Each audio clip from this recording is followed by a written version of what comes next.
o Senhor Jesus Cristo nos ensinou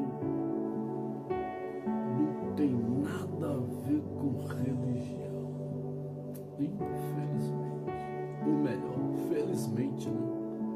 Porque as religiões, elas são egocêntricas, elas não têm o modelo Cristo para seguir, elas não observam os mandamentos de Jesus, elas observam e praticam as leis, os dogmas, os conceitos, os preceitos e as doutrinas de homens e, diga-se de passagem, doutrinas também de demônios.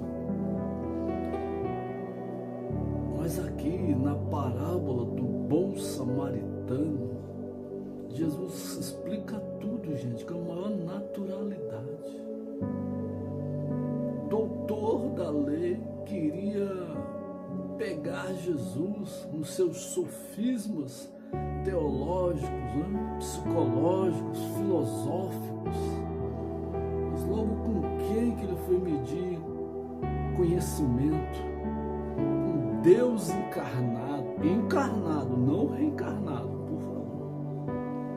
E o Verbo se fez carne e habitou entre os homens, cheio de verdade e de justiça. Quem ele é? Jesus Cristo. Aí ele fala para Jesus assim: que farei eu para herdar a vida eterna? Puxa, ele doutor da lei, será que ele não tinha esse conhecimento?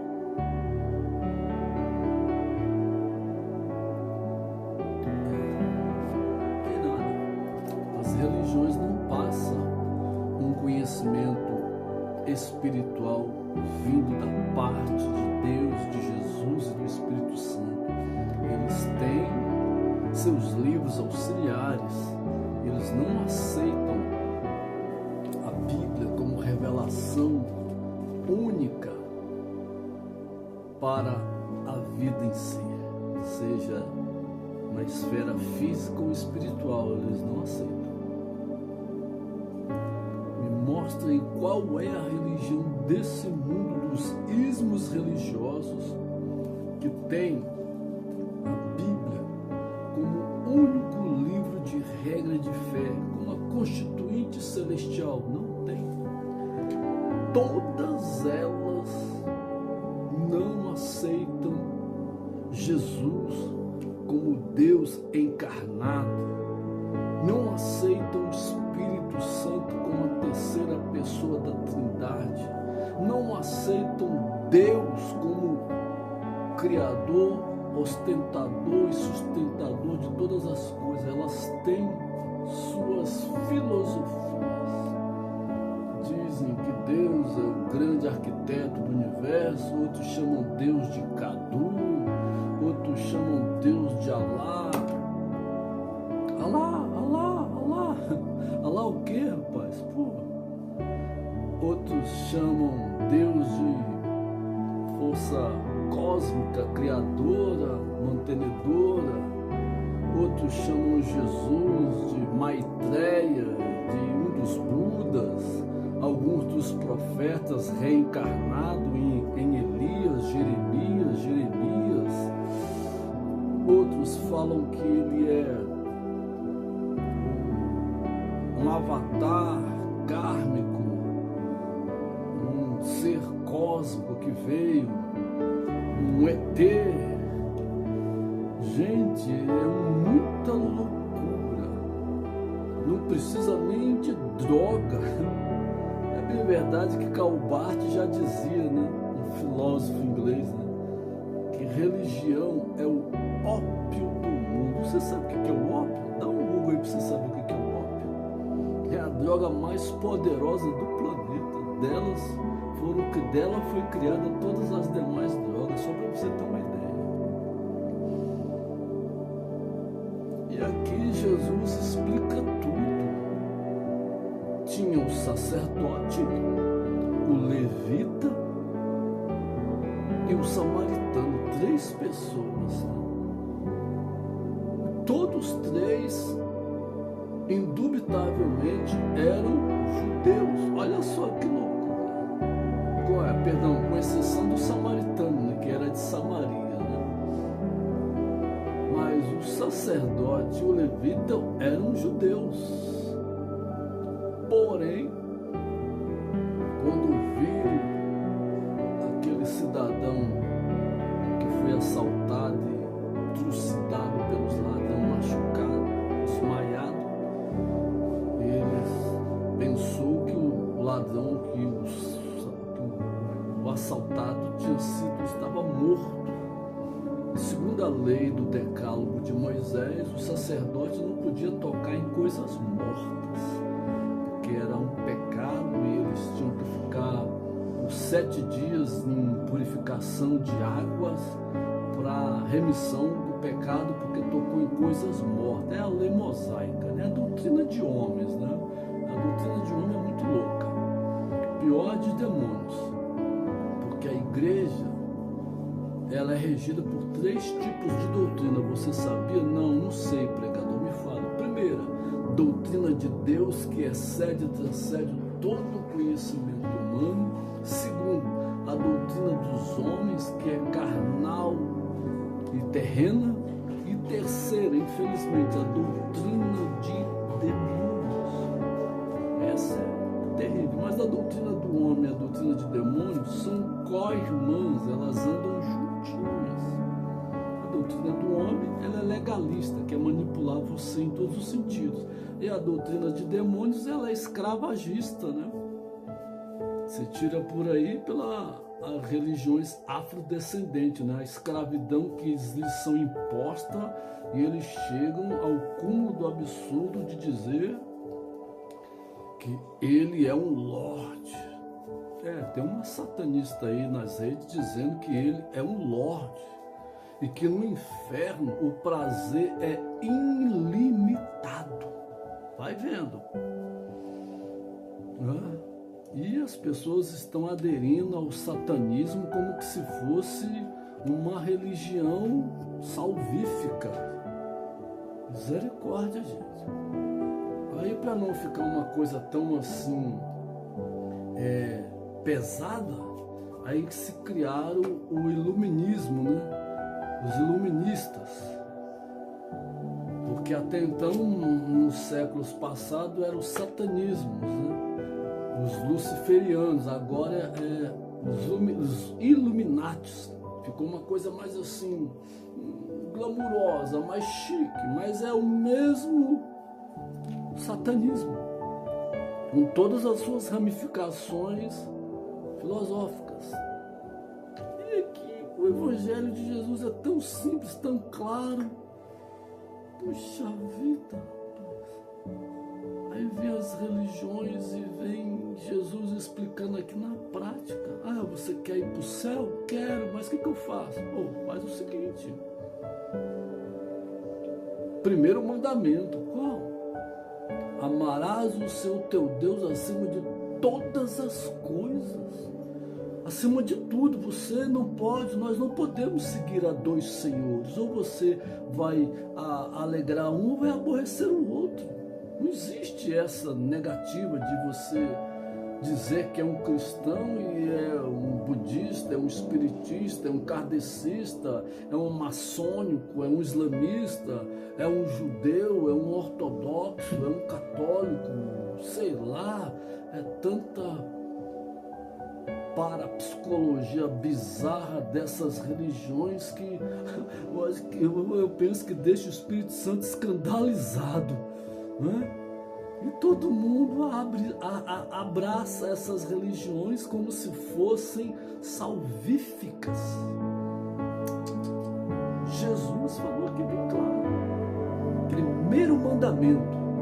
Não é do decálogo de Moisés, não. Esquece o decálogo de Moisés. O fim da lei é Cristo. Romanos 10, versículo 4.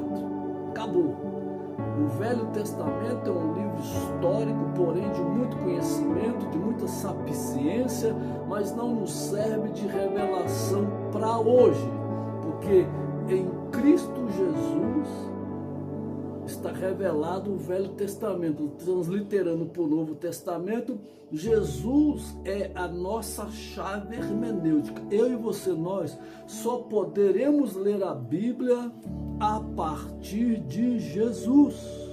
Mas se você ler a Bíblia a partir de Ellen White, Joseph Smith, William Branham, Kardec, Buda, Maomé, Ogum, Xangô, eu sinto muito em lhe dizer, você está perdido, você está mais perdido, mais perdida do que segue em meio a tiroteio. Mas vamos lá.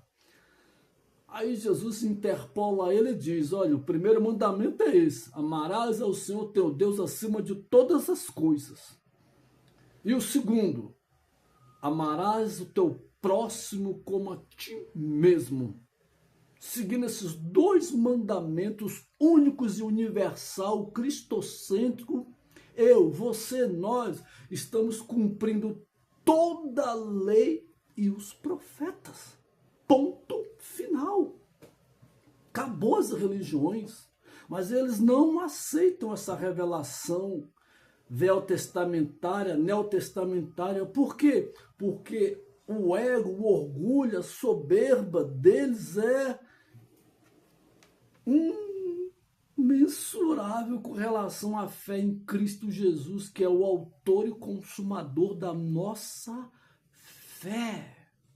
E Jesus é o cabeça da igreja. Não, mas eles não querem. Aí tudo bem. Jesus continua dizendo para ele, amarás o teu próximo como a ti mesmo. Ou, você gosta de comer bem, não gosta? Gosta. Você gosta de uma picanha. Não é a picanha do Lula, não. Esquece. Isso aí é um fanfarrão. Você gosta de vestir bem, não gosta? Gosta. Você gosta de calçar bem, um bom perfume, dormir bem, e etc. Mas e o próximo? Que quando você abre a porta da sua casa, ou anda pelas ruas afora, ou vai fazer suas compras, vê ali os pedintes, os necessitados, e há uma possibilidade de você fazer, de nós fazermos alguma coisa por aquele próximo, mas nós não fazemos. Isso, na prática, é o que Jesus estava falando para o doutor da lei. Amor ao próximo. Amor ao pai, amor à mãe, amor ao filho, amor à filha, amor ao irmão, amor à irmã. Amor incondicional, indiscriminadamente, independente de quem quer que seja. Não, mas eu só amo, pregador, aquele que tá cheiroso, tá bem vestido, tá bem calçado. Eu não quero me contaminar com essas pessoas. Tudo bem, a gente vai entender diante desse mundão que a gente tem que fazer um filtro de um hidreno, porque é complicado. Às vezes a pessoa que você quer dar a mão, ele vai te dar uma facada. É sério. Porque o mundo está possuído por demônios. E a gente não pode confiar nem na nossa sombra, nem na nossa roupa. Se você vestir uma calça, dependendo do movimento que você faz, ela rasga no meio da rua. Mas Jesus não olhou para isso, né, gente? Jesus é o modelo. Não é a sua religião, não é o seu dogma, não é a sua doutrina, não é o seu costume. É ele o modelo. Nós temos que seguir ele como modelo, se é que de fato, de verdade, nós nos intitulamos cristãos.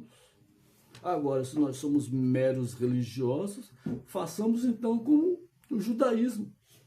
Seguia tudo à risca, mas na prática não faziam nada por nada. Vai ver a religião judaica, como que eles eram rígidos, mas na prática eram uns tremendos de uns hipócritas, assim como todas as religiões. Vocês já observaram que todas as religiões têm as suas panelinhas, os seus encontros, os seus congressos, os seus simpósios, os seus seminários, os seus movimentos, mas lá fora, onde está o próximo, diga-se de passagem, o carnaval que passou, a cidade ficou desprovida de Deus, por assim dizer, Por 4 dias foi todo mundo para os seus encontros, para os seus retiros, para os seus simpósios, para os seus seminários, nada contra. Mas não seria melhor se nós invertêssemos essa teologia e começássemos a entrar nas praças, nas ruas, nos shoppings, na cidade, no mundo afora, e saqueássemos o inferno e povoássemos o céu? Porque a primeira visão da igreja não é centrada em 4 paredes. A visão da igreja é evangelística e missionária. Isso é amor ao próximo. Faz parte da mensagem aqui do bom samaritano. O doutor da lei era a pompa, né? Era o status, né? E ele queria seduzir Jesus com a sua falácia. Que farei eu para herdar a vida eterna? Poxa, brincadeira, né, rapaz? Você está querendo falar logo com quem? Com Jesus? O que farei eu, pregador, para herdar a vida eterna? Segue os mandamentos de Jesus. Acabo de te revelar agora. Quais, pregador? Amarás o Senhor teu Deus acima de todas as coisas e ao teu próximo como a ti mesmo. Qual é o teu próximo que está aí agora do seu lado na sua casa? Esse é o próximo. Se você sair na rua agora, esse é o próximo. E assim sucessivamente. Porque quando Jesus falou para o doutor da lei amar o próximo, Jesus estava falando para ele amar a ele ali. Cristo, Jesus, que estava junto com ele ali naquele momento, falando com ele. Você entendeu? Não, você não entendeu. A gente prefere amar o estranho do que o que está dentro da nossa casa, porque esses são os próximos. Agora, se você estiver numa rua qualquer, no mercado, no shopping, em algum lugar da periferia, esse é o próximo. Simples assim, gente. Na língua original do grego é isso que Jesus falou. Do grego koiné. Isso é uma hipocrisia você querer amar lá fora, sendo que os de dentro de casa você não ama, você não perdoa, você não abraça, você não beija, você não comunga com ele, com ela. Porque hoje, pelo avanço da tecnologia, outrora as famílias se reuniam em mesas e conversavam, brincavam e tal. Hoje está todo mundo ao redor da mesa com seus celulares, esquecendo do pai, da mãe, do tio, da tia, do avô, do irmão, da irmã. E está todo mundo no seu mundinho virtual. Tudo bem. Talvez você está ali adquirindo autoconhecimento, parabéns. Mas se você está só rolando os feeds e vendo aquilo que não acrescenta valores na sua vida, você está perdendo muito tempo. E você está se distanciando do próximo. Pegou a visão? Eu sou o doutor da lei, mas não estou entendendo, Jesus. É muito simples. 2 mandamentos apenas eu quero que você observe, e você quer ficar observando os 10 mandamentos, que não são só 10, é o Pentateuco inteirinho, que é os mandamentos de Deus, Gênesis, Êxodo, Levítico, Números e Deuteronômio, os 5 livros do Decálogo de Moisés, são 523 mandamentos. Misericórdia. Vai ler o livro de Levítico lá para você ver. Você pira. Mas tem religiões aí que dizem que estão guardando os mandamentos. Só queria saber se a criança do sexo masculino deles já fizeram a circuncisão. Já? Não, vou só guardar o sabate. Porque é o selo da salvação. Tá bom. Em Atos capítulo 2, a Bíblia está dizendo que o selo do cristão é o Espírito Santo que desceu no dia de Pentecostes, selando a igreja que ali nasceu. 120 pessoas reunidas, aguardando a promessa de Joel capítulo 2. Inclusive a nossa irmã Maria, mãe de nosso Senhor e Salvador Jesus Cristo, estava ali recebeu o Espírito Santo e foi selada. Ela não é Deus, ela não é mãe de Deus. Por favor, Santa Maria, mãe de Deus. Até porque Deus, gente, é atemporal. O que quer dizer isso, pregador? Que Deus não está limitado ao nosso tempo, cronos, do grego, tempo. 24 horas multiplicado mais 365 dias do ano. Deus está no Cronos, do Kairos, que é o tempo de Deus, é um tempo ilimitado, onde o Pedro fala que para ele um dia é como 1000 anos e 1000 anos como um dia. Vai entender. Vai entender. Se dizem que por aí os astrônomos dizem dos anos-luz, calcula aí, dá um Google aí e vê como é que funciona a multiplicação do ano-luz. Então, se nós estamos aqui nesse ponto da Terra e existe vidas além de nós no espaço sideral, e dependendo da galáxia que esses seres, entre aspas, estão vivendo, se eles viessem de lá para cá, meu Deus, talvez eles já chegariam aqui bem velhinhos, porque anos-luz é muito mais do que a nossa datação do Cronos. Por favor, gente. Então isso é até bizarro, sabe, dizer que essas questões aí astronômicas de que existem seres, ou se você pensa que se existissem esses seres, o Senhor nosso Deus não teria deixado essa revelação para nós em sua palavra? Porque uma certa feita eu interpolando um religioso dessas seitas que acredita que existem mundos habitados, eu perguntei para ele, pois é, né? Deixa eu te fazer uma pergunta.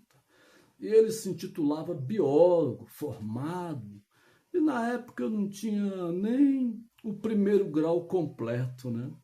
Mas sempre fui pesquisador da palavra de Deus e pela infinita graça e misericórdia do Senhor, nesse dia o Senhor me deu uma palavra de sabedoria, que ele abaixou a cabeça e falou para mim no final da minha resenha, você está certo. Como assim, empregado? Porque ele falou para mim que existiam outros mundos habitados. Os adventistas do sétimo dia, os mormons, os testemunhos de Jeová e outros acreditam em seres extraterrestres. Você sabia disso? Não, não sabia. Pois é, né? Errais por não ler as escrituras. E a história está aí para a gente entender tudo. Eu falei, cara, se existem outros mundos habitados, e se Deus nos criou a sua imagem e sua semelhança, e nos revelou a sua palavra, então esse Deus não me serve, cara. Esse Deus é muito mesquinho. Eu falando com ele, né? Mas por quê? Por que ele não me revelou essa verdade? Ou por que essa verdade não está na sua palavra? Aí ele abaixou a cabeça assim, falei, diz aí, biólogo. Eu fiz igual o profeta Elias, né? Eu ironizei ele. Diz aí, biólogo. Ele abaixou a cabeça assim e falou, você tem razão. Moral da história, ele se converteu ao evangelho por um tempo, ele e a sua família, saiu dessa seita herética, se rebatizaram de novo, porque no batismo dessa seita, no certificado de batismo deles, fica uma observação, e na hora que você vai descer as águas batismais, você tem que fazer o ato de confissão e confessar que você vai estar subordinado às doutrinas da papisa deles, a senhora Ellen White. Aí eu vos pergunto, quem é essa mulher para dizer que tem poder e autoridade para selar a vida de uma pessoa para ir para o céu? Puxa, gente. Mas, infelizmente, ela cresceu no mundo assustadoramente, essa seita, né?